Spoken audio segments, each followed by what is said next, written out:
ایک شخص نے بازار میں دیکھا کہ ایک آدمی اپنا غلام بیچ رہا ہے اور یہ آواز بھی لگا رہا ہے کہ یہ بہت اچھا غلام ہے، اس کے اندر کوئی عیب نہیں سوائے یہ کہ یہ کبھی کبھی چگلی کرتا ہے۔ کسی شخص نے یہ آواز سنی تو سوچا کہ اس میں تو کوئی عیب نہیں ہے اور چگلی کرنا تو عام بات ہے، اس میں کیا خرابی ہے، لہٰذا اس غلام کو خرید لینا چاہیے۔ اس شخص نے اس غلام کو خرید لیا اور اپنے گھر لے آیا۔ کچھ عرصے تک تو وہ غلام ٹھیک کام کرتا رہا۔ اس کے بعد اس غلام نے اپنا رنگ دکھانا شروع کیا۔ چگل خوری میں تو پہلے سے ہی ماہر تھا۔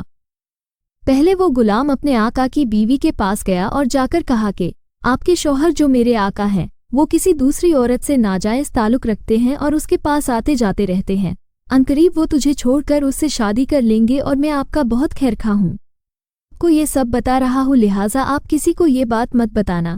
یہ باتیں سن کر وہ بیوی بہت گھبرائی اور پریشان ہوئی۔ پھر اس غلام نے اس کو پیشان دیکھا تو بولا اس کا صرف ایک حل ہے اور میرے پاس ایک اچھی ترکیب ہے، اور وہ یہ ہے کہ جب تمہارے شوہر سو جائیں تو تم استرے سے ان کی داڑھی کے 1-2 بال کاٹ کر اپنے پاس رکھ لینا، پھر دیکھنا کہ تمہارے شوہر صرف تمہارے ہو جائیں گے اور دوسری عورت کی طرف نظر بھی نہ اٹھائیں گے۔ اس بیوی نے کہا یہ کام تو کوئی مشکل نہیں، یہ کام تو میں آج ہی انجام دے دوں گی، کیونکہ کل کو کچھ ہو گیا تو میرا کیا ہوگا۔ اس کے بعد وہ غلام اپنے آقا کے پاس آیا اور اس سے کہا کہ تمہاری بیوی کے دوسرے مردوں کے ساتھ ناجائز رشتہ ہے اور جلد ہی وہ تمہارا صفایا کر کے اپنے عاشق کے ساتھ ہو لے گی، اور اس کے لیے آج رات ہی آپ کو استرے سے جبہ کرنے والی ہے۔ اگر آپ کو میری بات پر یقین نہ ہو تو آپ جھوٹ موٹ کا سو کر دیکھنا، اور اگر اس نے استرے سے گلا نہ کاٹا تو مجھے کہنا، کیونکہ آپ میرے آقا ہیں اور میرا فرض ہے کہ میں آپ کی جان بچاؤں۔ جب رات ہوئی اور سونے کا وقت ہوا تو اس غلام کا آقا اپنے بستر پر گیا اور جھوٹ موٹ کا سو گیا۔ ادھر اس کی بیوی یہ انتظار میں تھی کہ کب اس کا شوہر سوئے اور وہ اپنا کام کرے۔ ان دکھاوے کے لیے اس نے جھوٹ موٹ کا کھٹی لینا شروع کیا۔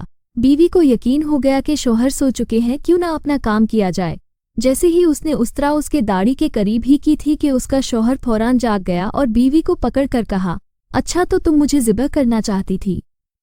غصے سے آگ ببولا ہوا اور اسی استرے سے اس نے اپنی بیوی کا گلا کاٹ کر مار ڈالا، اور جب بیوی کے گھر والے کو یہ پتا چلا کہ شوہر نے ہماری بیٹی کا گلا کاٹ دیا تو ان لوگوں نے اس کا بھی اس استرے سے گلا کاٹ کر ہلاک کر دیا۔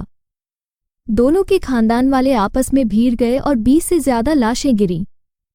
سبق: تو صرف ایک چگلی کی وجہ سے دونوں خاندان تباہ و برباد ہو گئے۔